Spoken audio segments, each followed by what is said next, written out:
안녕하세요. 반갑습니다, 여러분. 이번 시간에는 파이썬 프로그램 실습 두 번째 시간으로 딥러닝에 대한 주요한 내용들, 이번 시간에는 지도학습, 그 지도학습에 대한 프로그램 코드와 실제 코딩하는 방법에 대해서 좀 상세하게 설명해 드리도록 하고요. 그 다음에 비지도학습, 강화학습 이런 내용에 대해서는 좀 흥미를 유발할 수 있도록 소개 위주로 해서 여러분들이 감을 좀 잡을 수 있도록 설명을 드리도록 하겠습니다.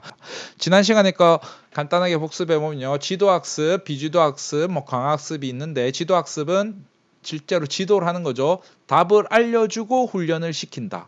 그러니까 반대로 말하면 훈련시켜 놓고 얘가 답이 맞는지 안 맞는지 정답, 오답 이렇게 확인한 거죠. 답을 하니까 레이블링을 할 수 있는 거죠. 이쪽에 보면 왼쪽에 레이블링 있잖아.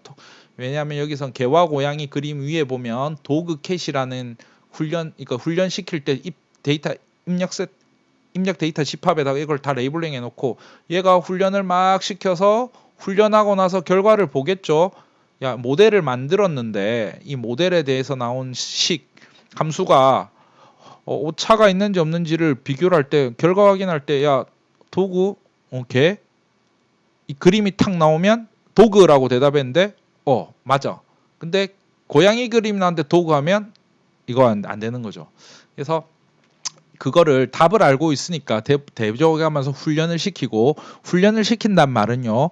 그 어떤 요 뉴럴 네트워크라고 하죠. 뉴럴 네트워크의 함수식을 오차를 주는 함수식을 우리가 만들어내겠다는 겁니다. 자, 두 가지가 있는데 지도학습에는 회귀학습과 분류학습 두 가지로 나눠집니다. 그래서 두 가지 다 좀 상세하게 살펴보도록 할 건데요. 일단 자, 좀 정신이 없을 수 있는데 천천히 그림은 계속 반복해서 돌아가는데 저 말에 좀 집중을 하시고 지도학습은 좀 포멀하게 이야기하면 입력 데이터에 대해서 출력이 명확한 데이터셋을 가지고 있다.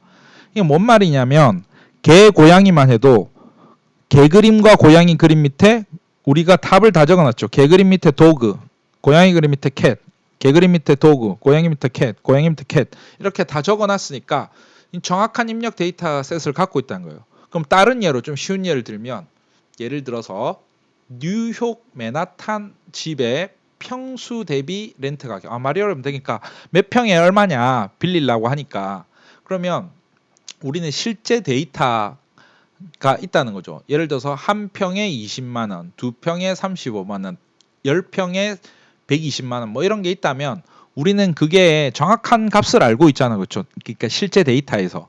그런데 이제 그런 몇 개의 데이터를 가지고 이제 모델식을 만들어내는 게 우리가 하는 일이에요. 모델식. 그래서 예를 들어서 모델식을 만든다는 말이 왼쪽에 보면 아까 경사하강법을 통해 가지고 이제 오차가 최소인, 오차는 영어로 로스가 최소인 거를 구해내겠죠.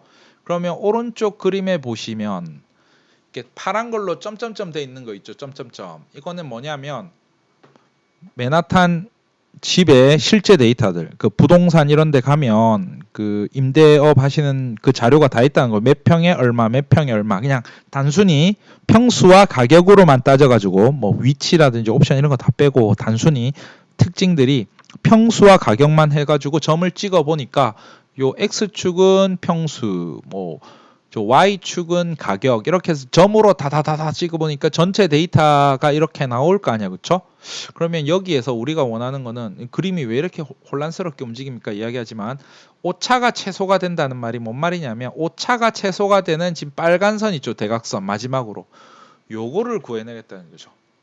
자, 그러면 뒤에 그림이 있으니까 자, 비지도 학습에 대해서 좀 볼 건데 이제 답을 모른다. 레이블링이 없다. 그러니까 왼쪽 그림 보시면 레이블링 없고요. 사진을 갖다 그냥 넣으면 지가 고양이 그림끼리 아니면 뭐 고양이 그림끼리 개 그림끼리 지가 알아서 답을 내줘야 되는 겁니다. 훈련을 내서 정답이 없어요. 이렇게 몰라. 지가 같은 것끼리 묶는 걸 하는 거예요. 그래서 뭐가 있냐면 아주 중요한 이론 중에 오토 인코더라는 게 있는데 오토 인코더는 뭐냐면 인코딩 자 모나리자 그림 같은 걸 하나 넣었어요. 예를 들어서 그러면 입력 데이터가 인코딩을 해요. 이게 해상도가 아주 좋은 거 있죠. 요즘 뭐 고화질 1080 예를 들어서 2K 화질 이런 게 있다면 그게 인코딩을 통해서 오른쪽 밑에 그림 보시면 아주 뿌옇게 해상도가 구린 그림으로 변한단 말이에요. 그렇죠? 이렇게 인코딩을 시킨 다음에 이걸 다시 디코딩을 해요. 근데 다시 디코딩을 하는데 야, 이 후린 그림에서 이걸 다시 만들어내요. 그래서 이 기술로 이 과연 될까 하는데 진짜 됩니다. 이게 뭐냐면 이거를 차원을 축소를 해가지고 구린 그림인데 이 구린 그림을 만들 때 공통적인 특징만을 추려서 최대한 압축을 시킨 다음에 그 압축시킨 걸 다시 복원을 시키면 이렇게 나오게끔 모델을 훈련시켜서 만드는 거죠. 이게 오토 인코더인데 이 기법을 사용해가지고 야 이걸 할 때 이제 그 특징이 야 공통 특징만을 해서 아주 잘 해놓으니까 이렇게 구분해서 올려낸 거죠.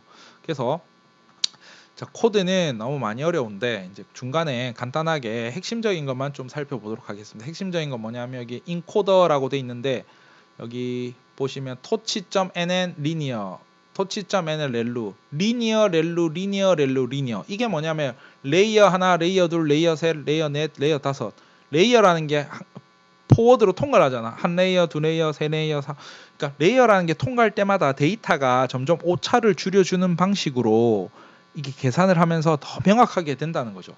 근데 여기서는 이제 비주도 학습에서는 큰 그림을 점점 작게 차원이라는 걸로 해상도 픽셀을 줄여가면서 점점 줄였다가 다시 디코드해서 올리고 이런 레이어 연산을 통해서 모델을 만들어낸다는 거죠.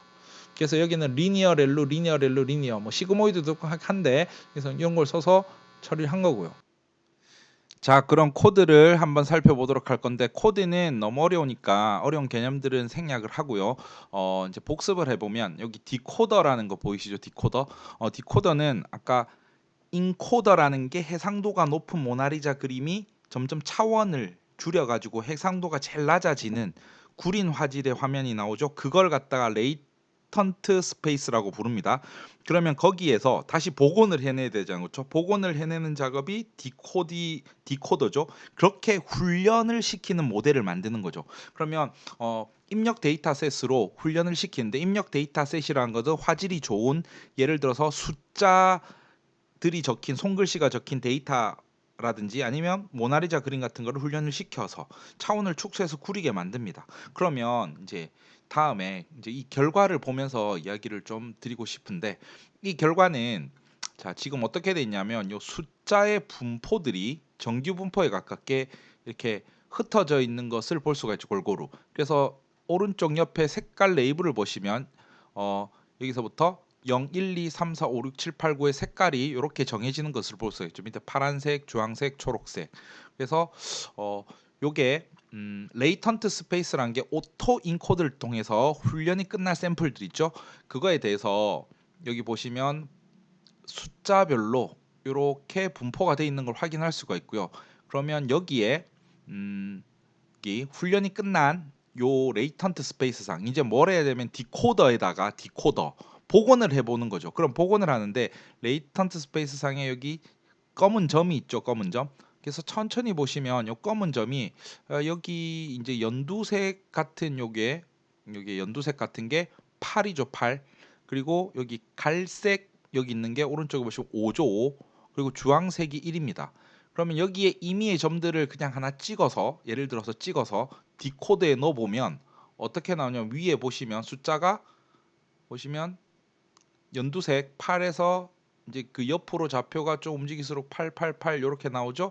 그리고 갈색이 지나는데 O 모양과 비슷하게 나오죠. 그리고 여기 주황색 있죠. 밑에 검은 점의 위치 이런 결과가 나오는 걸 볼 수 있죠. 그럼 이 결과는 뭐냐면 우리가 훈련을 시킬 때 처음에 입력 데이터셋 숫자셋들을 갖다가 막 넣어서 그 비지도 학습이잖아, 그렇죠? 그러면 그거를 이제 입력셋을 넣어가지고 훈련을 시켜서 나오는데 요거는 뭐냐면 이 이미지는 위에 나온 결과는 이거는 새로운 이미지가 나온 겁니다. 새로운 이미지. 그러니까 레이턴트 스페이스 상에 점을 탁탁탁 찍어서 디코딩 해보면 복원되는 게 새로운 숫자 888, 5에 가까운 거, 1에 가까운 거. 이 결과를 나타내 주는 거죠. 그러니까 이게 결과적으로 우리는 훈련을 시켰지만 이렇게 고른 부포를 나타내게 되고 이렇게 저런 것들이 이제 군집이 되어 가지고 보면 클러스터링 이렇게 되어 있잖아. 그렇죠? 그러면 이런 것들이 팔과 같은 이미지를 만들어내는데 팔과 같은 이미지 새로운 훈련되어진 결과를 만들어낸다는 것을 확인할 수가 있죠. 이렇게 놀랍게 지가 지능적으로 새로운 형태의 팔, 근사한 것처럼 보이시죠? 요거는 확률로 따진다면 눈으로 확인할 수밖에 없죠. 5와 닮으셨나요? 1과 닮으셨나요? 이렇게. 그래서 이런 결과로 제가 만들어낸다는 것을 결과적으로 확인을 할 수가 있었습니다. 그래서 비주도 학습에 관한 내용들은 전문적인 내용들이 많은데 뭐 로스를 추가해서 레이턴트 스페이스상을 한다든지 그럼 오토 인커더, 베리어블 오토 인커더 이런 것들에 대한 전문적인 것들은 여러분들 관심이 있으시면 좀 더 세부적으로 학습을 하셔야 될 것 같고 오늘은 흥미를 유발할 수 있는 정도에서의 간단한 소개만 드렸습니다. 그리고 마지막으로 광학습에 대해서 간단하게 설명드리고 수업을 마무리하도록 하겠습니다. 강학습 간단하게 소개를 드렸는데요. 이번에 조금만 더 디테일하게 보면 결국은 강학습도 밑에 있는 요 훈련을 시키는 모델을 만들어내는 거죠. 이 모델에 들어갔을 때 결과를 잘 내는 거. 그래서 요거는 여러 가지 이론과 원론들이 있지만 오른쪽에 있는 요 책을 보시면 레인포스먼트 러닝이라는 이 책 2008년도 세컨드 에디션 나왔는데 요 책을 기반으로 한 개념들을 정리를 좀 해드립니다. 이게 바이블처럼 이제 원론이 되는 책이고요. 소개를 드리고요. 자, 왼쪽에 그림 저번에도 한번 보셨을 건데 여기 보면 다람쥐라고 합시다. 다람쥐를 에이전트라고 표현하고요. 주어를. 그리고 이제 환경 인바이러먼트가 있죠. 그럼 우리가 만들고자 하는 거는 여기 관찰 광화 폴리시. 이 폴리시를 정하는 게 우리 뉴럴 네트워크의 강학습 모델을 만든다고 보시면 될 거고 그러면 얘가 할 수 있는 거는 이제 환경에 대한 예를 들어서 뭐 게임을 한다 어떤 일을 한다 바둑을 둔다 알파고가 마찬가지죠 바둑을 둔다 그러면 에이전트가 할 수 있는 거는 행동을 할 수 있겠죠 바둑은 18 곱하기 18 거기에 빈칸에다가 자기의 돌을 놓는 걸 할 수 있는 거고 뭐 게임이라고 치면 왼쪽 오른쪽 뭐 예를 들어서 쿠키런 게임을 하시는지 모르겠는데 쿠키런은 방향키를 위아래로 조절하면서 막 피해 나가는 거죠 장애물을. 그럼 그 두 가지 행동을 할 수 있는 거고 그 행동에 대해서 계속 실험을 하겠죠. 얘는 행동을 취할 겁니다. 그러면 행동을 취하게 되면 오른쪽에 있는 환경에서 변화 상태가 보이겠죠. 그 상태에 따라서 보상을 받는다는 거죠. 잘했어? 못했어? 잘했어. 그래서 여기서는 잘했어만 보상을 받는 게 아니라 잘못했을 때 이러면 안 돼라는 것들을 그 데이터로 누적을 시킬 거고 그러면 얘는 영리하게 잘 되는 쪽으로 해서 경험치를 계속 쌓게 되겠죠. 그리고 강학습이 앞에 나왔던 지도학습과 비지도학습과의 가장 큰 차이는 입력 데이터셋이 없습니다. 이때까지 보시면 전부 입력 데이터셋을 가지고 처리를 했고 지도학습 같은 경우에는 훈련을 시킬 때 정확한 명확한 결과 데이터셋을 가지고 얘는 도그야 얘는 캐시야 이렇게 말해준 거고 비주도학습은 그 정확한 걸 모르니까 입력 데이터에 대한 샘플을 결과에서 비교를 한 거죠. 이 그림이 8과 비슷한 그림인지 여러분들이 판단하세요. 8과 같이 묶어놨는데 비슷하나요? 이런 느낌이었죠. 근데 여기는 입력 데이터 셋이 없고요. 대단한 거죠. 그럼 입력 데이터 셋이 없으면 어떻게 되냐? 얘가 계속 행동을 통해서 보상을 받으면서 계속 강화, 업그레이드가 되는 구조를 가지는 거죠. 그렇게 되면 간단하게 말씀을 드리면 경험치가 계속 쌓임으로써 얘는 점점 더 지능이 높아지는 게 될 수 있고 사람보다 더 훌륭한 모델이 될 수 있는 이유는 경험을 훨씬 더 많이 쌓을 수 있다는 거죠. 예를 들면 알파고 같은 경우에 바둑을 사람은 1000판 만판 두는 데는 시간이 많이 필요한데 얘는 뭐 100판을 갖다가 몇 초 만에 쫙 두는 그 경험치를 누적을 시킬 수 있으니까 그 경험치가 많이 누적되기 때문에 걷잡을 수 없이 성능이 강화된다는 거죠. 그래서 레인포스먼트 러닝은 우리 딥러닝에서의 가장 꽃이라고 할 수 있고 앞으로 뭐 자율주행이라든지 알파고 알파스타 뭐 이런 다양한 것들이 강학습을 통해서 많이 만들어지고 있습니다.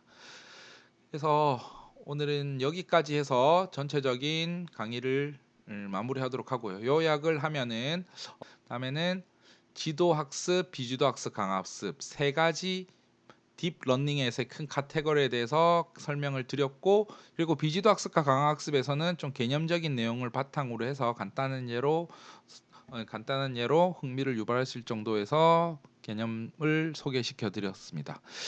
자, 그동안 파이썬 9시간 동안 여러분들께서 공부하신다고 너무 고생 많이 하셨고요. 저는 여기서 전체 수업을 마무리를 하고요. 지금까지 수업을 들어주시다고 고생 많이 하셨고 여기서 모든 수업을 마무리하도록 하겠습니다. 여기서 마치도록 하겠습니다. 그동안 수고하셨고 감사드립니다. 여기서 마치겠습니다. 수고하셨습니다.